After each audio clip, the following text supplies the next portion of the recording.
Welcome, horror family, to another episode of Whispers in the Dark. I'm your host, Eddie. Tonight I'm bringing you a twisted tale that combines magic, malevolence, and a touch of dark humor. It's a story where nothing is as it seems. And our friend Oliver, the great Arcanos, finds himself tangled in a web of supernatural forces and terrifying consequences. So turn off the lights, grab a blanket, and let the eerie embrace of tonight's story send shivers down your spine. Let's delve into the unsettling world of I made a secret deal with the devil, and now I'm terrified. Oliver Harrison was a magician known as the Great Arcanos. He was struggling to make ends meet. For a reason unbeknownst to him, all the children in his area would rather have the local clown, Bubbles McSquirt, as their party entertainment. Weren't kids supposed to be afraid of clowns? The fact that he was a clown aside, the guy was just weird. Let's be honest, his mother didn't name him Bubbles McSquirt. He chose that. And his act was terrible. Not so bad it's good, just awful. The other local entertainers would talk about Bubbles. A rumor was going around that Bubbles sold his soul to the devil to get booked the way he does. Oliver would often think, if that was the case, and his act was that bad still, Bubbles probably deserved a refund. Or maybe his soul wasn't worth that much to begin with. It was another weekend with no gigs lined up. Oliver didn't feel much like the Great Arcanos, but hunger's a great motivator, and to make things even worse, he was out of food for his stage rabbit, Spell Whiskers. So he went to the local McDonald's to busk at the drive-thru. There was often a line of cars on Saturday night, and those people were usually so bored and stuck. It was a literal captive audience. He'd stroll up to a window, do a few tricks, and get $1 or $2.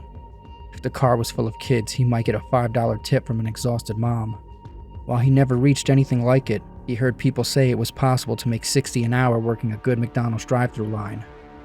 He went to the McDonald's and started performing a series of grand and mysterious gestures. He needed to get the people's attention. When he saw someone look at him curiously, he'd take out his deck of cards and start flourishing. But he didn't even get the chance to this time. He overheard someone ordering a very large amount of food at the drive-thru. It was for a kid's party. The adults in the car were going to get some food for the clown, too. Oliver was simultaneously sad and so angry. They were buying him food. He could barely afford to feed a rabbit. Feeling broken and washed up, Oliver sat on the curb in front of the McDonald's. I wish I could be like that. Just then, someone dropped $5 right in front of him. It was a woman in black pants and a red shirt. Maybe a McDonald's employee. He picked up the $5 and offered it back to her. No, thank you. I'm okay. I'm not here begging. I just needed a moment. Oliver held back the tears with everything he had. I'm so pathetic. This woman mistook me for a beggar. The woman sat beside him. Do you ever think things just aren't fair? Like the cards are stacked against you. Like only by some act of magic would you be able to get out of the hole you're in. She sounded like one of those TV churches. Oliver slightly angled himself away from the woman to show her he wasn't interested in talking, but without being too rude. After all, she was kind enough to offer him money. She meant well. The woman just continued. Do you ever wonder why, if the Great Arcanos is so much better than Bubbles McSquirt, why is Bubbles getting people to buy him food, while Arcanos is sitting here alone?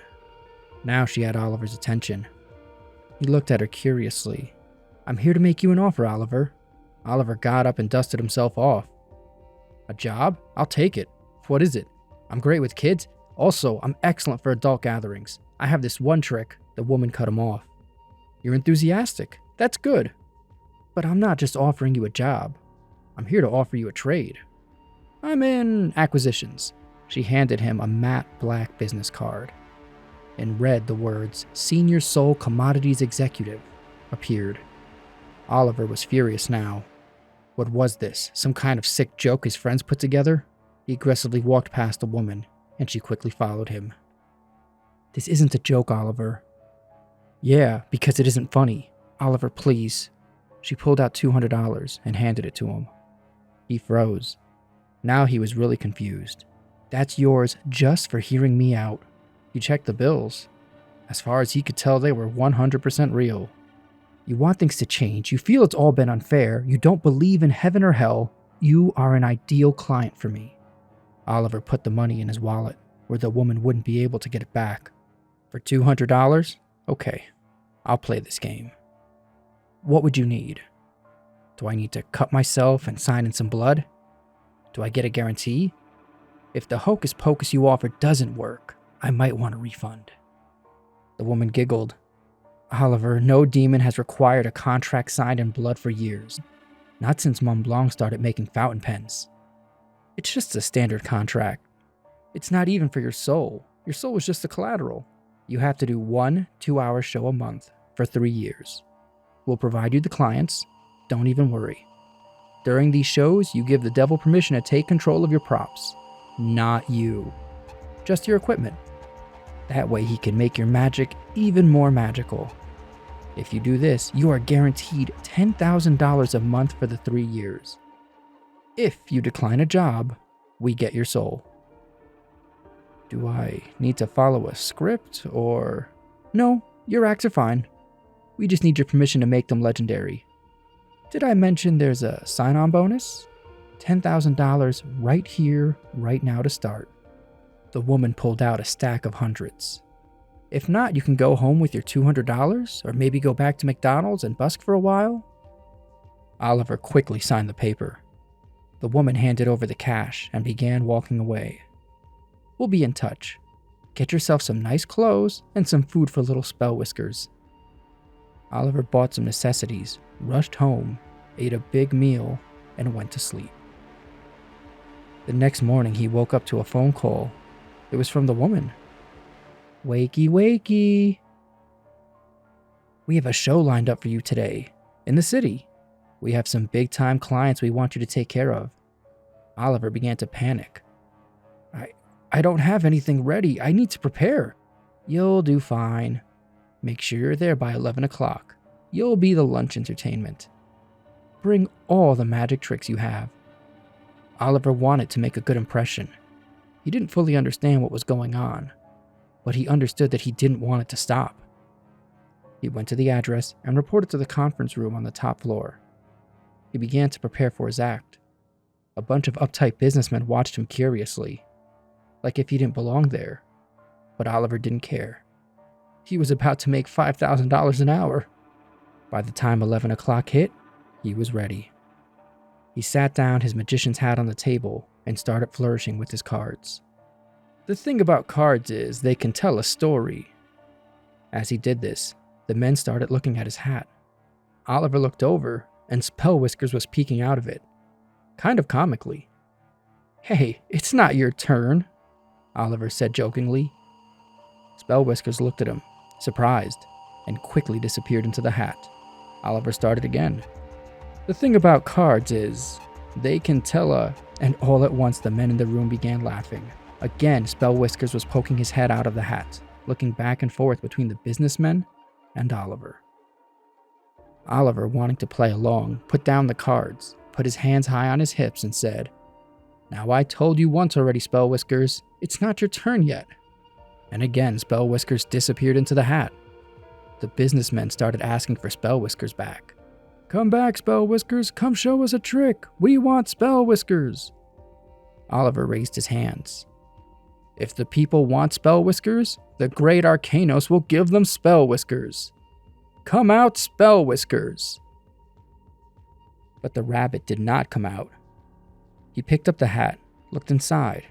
He turned it upside down and shook it, but there was still no Spell Whiskers. The men in the room laughed. Oliver was confused. Where was Spell Whiskers?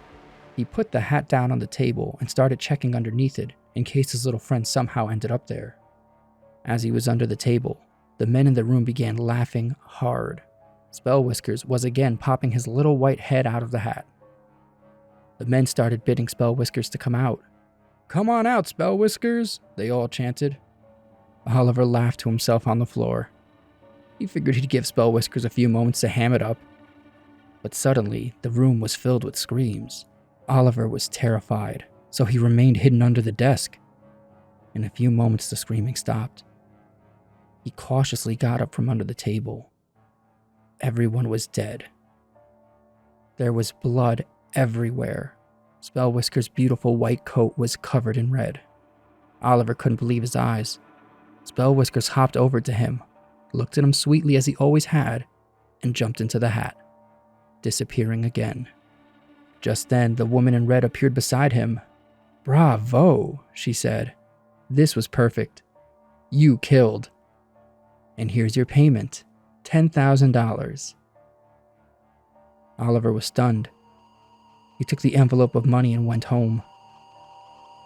That night, all he could think about was what happened. 1 show a month, 3 years. That's 36 shows. Where will they send me next? And there you have it, my friends. A haunting journey down the path of a person desperate enough to make a deal with the devil. As the darkness of the story begins to fade, we emerge back into the safety of our own reality, our hearts still racing from the thrill of the tale. If you're hungry for more exclusive stories, consider supporting us on Patreon. Other channels read other people's stories. Here, the majority of stories are written by Papa Bones himself. Your contribution will help ensure that we continue to bring the most spine-tingling, creepy stories for you to enjoy at night. Remember, my friends, every little bit keeps the darkness at bay. Before I leave you to sleep, I want to remind you all that you are special. Your love, support, and presence in our community make you an essential part of the horrifying world we've created together. With that said, it's time to wish you all a good night. But on this channel, sweet dreams are not guaranteed. Good night.